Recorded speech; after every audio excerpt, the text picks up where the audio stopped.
Hi everybody, a free market is any place where buyers meet suppliers to exchange goods and services. When we say a free market, we mean free from any government intervention. Now, what we've learned from prior videos is that at equilibrium in a free market, P star, Q star in this situation, allocative efficiency is attained. And that is for three reasons. Firstly, at equilibrium, resources perfectly follow consumer demand. That is, supply is exactly equal to demand at equilibrium. But also we are maximizing society surplus, the sum of consumer and producer surplus. And also we're maximizing net social benefit because marginal social benefit equals marginal social cost at equilibrium. Okay, that's all great. We've understood that from prior videos. In this video though, we want to focus on what the benefits of the free market are and what the issues with the free market can be. That is, the benefits of market forces versus the issues with market forces. Let's go to the pros first. One of the major benefits is what we've just said, that left to free market forces at equilibrium, we are going to get allocative efficiency for these three reasons, but deeper. You will never get long-run disequilibriums because we know the rationing function, the signaling function, the incentive function of price. These core functions of the price mechanism will mean that any excess demands, shortages, or excess supplies, surpluses will not exist. And that is great news because shortages are major burdens on consumers. Surpluses are massive burdens on producers. You're not going to get those in the free market given the functions of the price mechanism. Great news for consumers. It means they're going to get exactly the quantity of goods and services that they desire at whatever the market price is. Good. At the same time, one of the core assumptions of a free market working well is that it's highly competitive. And with that, we get major benefits of competition. In a highly competitive market, prices are low, consumer surplus is high, quantity is high, choice is high, quality is high. Why? Because firms are competing with each other. To compete, they need to make sure they're giving consumers what they want. And that's exactly what consumers want. At the same time, a highly competitive market will mean firms within it are going to be keeping their costs as low as possible and passing those cost savings on to consumers via lower prices. Fantastic benefits of competition. Similarly, in a highly competitive market, you're going to get a lot of dynamic efficiency, a lot of reinvestment of whatever profits are made back into the business, maybe in technology advancement, in the form of research and development or innovation, capital machinery upgrades. And this again is wonderful news for consumers because we get brand new innovative goods and services with awesome new technology. Over time, prices fall because costs are lower for firms given this technology advancement. Quantity improves, quality improves, choice improves over time given this reinvestment. We get that in competitive markets. Job creation is high in very competitive markets because quantity is at its maximum level.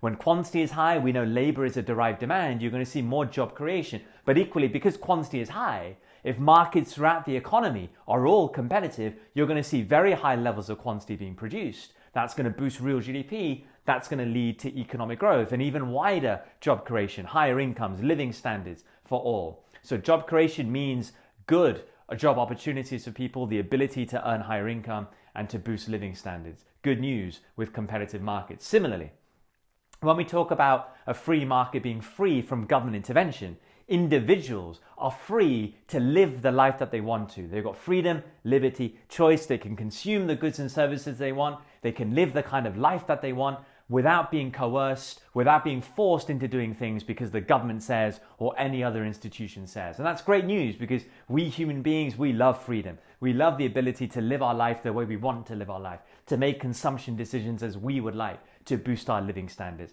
That's a major benefit of a free market. As well as number 6, without any government intervention, you're not going to get the costs of intervention, the risks of government failure.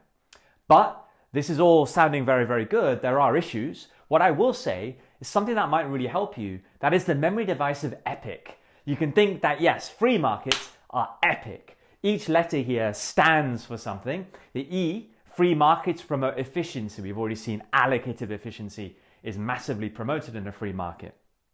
P, free markets promote productivity. Firms have to be as productive as possible to make sure they can compete, to make sure they can hit their profits that they want. That will mean keeping costs as low as possible, passing that on to the consumer via lower prices. Free markets promote great incentives, incentives for firms to produce goods and services that consumers want, but also for firms to reinvest, to be dynamically efficient, to try and hit higher profits, to make sure they're satisfying consumer demand that way too. But also C, free markets promote competition. So from EPIC and what these letters all stand for, we can derive a lot of the benefits that we've written down and just gone through. But yes, it's not all good news. There is the other side to look at as well. What are the issues with the free market? Well, we know that markets can fail. We're not guaranteed to get allocative efficiency. In truth, in getting a lot of these pros, we've made many assumptions.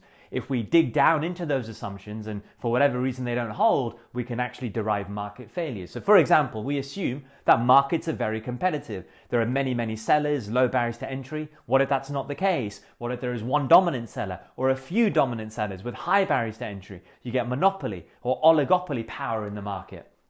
And that can destroy the benefit of low prices and high quantity. You get the reverse in that situation. We assume there is good information in a competitive market. What if there isn't? What if information is imperfect? Well, then consumers can't make rational decisions. Maybe they overconsume demerit goods. They underconsume merit goods. That's an issue. We assume that firms are profit maximizers in a free market. Normally that's fine. That means the incentive function of price will work really well. But public goods will not be allocated with that motive. At the same time, production externalities will be ignored when firms are purely focusing on profit. Similarly, we assume consumers are utility maximizing. In a free market, normally great. That means the rationing function of price is going to work really well. But any consumption-based externalities will be ignored. In that situation, you get market failure. So market failure destroys the argument of allocative efficiency. In truth, you get allocative inefficiency with market failure. At the same time, in the free market, you get efficient prices at equilibrium. That doesn't mean they're fair. You get problems of inequity, especially if there is wide inequality that exists in society. This might be a very efficient price of P star, but it may exclude a lot of consumers from accessing the market, from being able to afford that price. And if this good or service is a necessity, an essential good or service, you might argue that's totally not right. On the grounds of equity, fairness, that is absolutely not right if those on low incomes can't access a necessity market.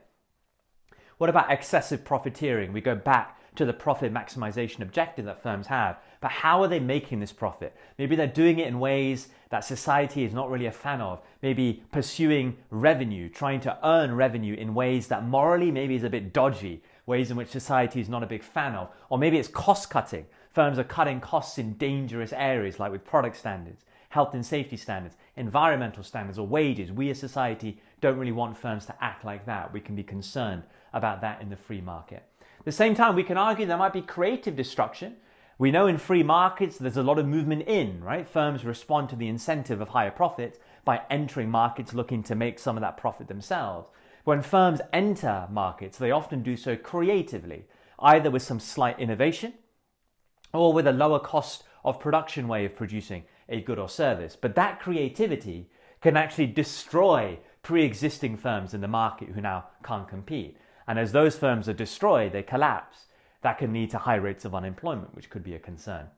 And we also know how in free markets, prices can be highly volatile, especially in commodity and agricultural markets. Well, we know demand and supply are both highly price inelastic. Demand and supply curves shift a lot. That's why we get a lot of price volatility. When prices go up, that's very bad news for consumers, a burden on them. When prices go down, that's very bad news for producers. They struggle to live when prices are very, very low and to keep their business going, to keep their living standards up.